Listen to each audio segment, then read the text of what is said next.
ఇప్పుడు 12 రాసులలో ఏ రాసులు రైట్ టైమ్‌లో ఉన్నాయి, ఏ రాశులు రైట్ టైమ్‌లో లేదు. ఏ పనులు మొదలుపెడితే మనకు కలిసొస్తది.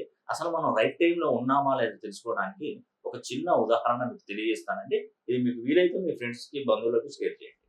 ముఖ్యంగా మనకు గురువు 365 రోజులుండి ఒక రాశిలోకి చేరినప్పుడు 12 రోజులు మనకు 12 రోజులు మనకు పుష్కరాలొస్తాయి.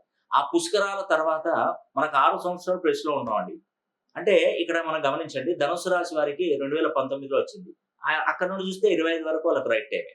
అదేవిధంగా ధనస్సు, మకర, కుంభ, మీన, మేష, వృషభ అండ్ మిథున. మొత్తం ఈ 7 రాశులు రైట్ టైమ్‌లోనే ఉన్నారు మీరు. మీకు తెలుసో తెలీదో. మీరు ఏ పని మొదలుపెట్టినా సక్సెస్ అవుతారు. ఫెయిల్యూర్ కాదండి. వ్యాపారమైనా, చదువైనా, ఉద్యోగము, వివాహం ఏదైనా కానివ్వండి. మీరు రైట్ టైమ్‌లో ఉన్నారు. రైట్ టైమ్‌లో ఉన్నప్పుడు ఏంటంటే డెవలప్‌మెంట్ తొందరగా వస్తది. అందుకే మీరు ఏ టెన్షన్ పడనవసరం అవసరం లేదండి. ఖచ్చితంగా మీరు రైట్ టైమ్‌లో ఉన్నారు కాబట్టి, మీరేదైనా ఉద్యోగం కోసం ప్రయత్నిస్తున్నారా?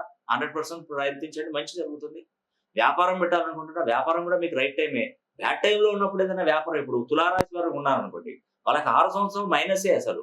అంటే మొన్న 25తోని కొంత గురువు 9దో స్థానంలోకి వస్తున్నాడు కాబట్టి తులారాశి వారికి అద్భుతమైనటువంటి యోగం. కన్యా రాశికి అదే విధంగా ప్రాబ్లమ్ ఉన్నది. వృశ్చిక రాశి వారికి మైనస్ బ్యాడ్ టైమ్‌లోనే ఉన్నారు. సో, మనకు ఈ 4 రాశులు సింహరాశి వారు కూడా మైనస్‌లోనే ఉన్నారు. ఎందుకంటే వాళ్ళకి అష్టమ శని నడుస్తుంది. అదేవిధంగా కర్కాటక రాశి వారు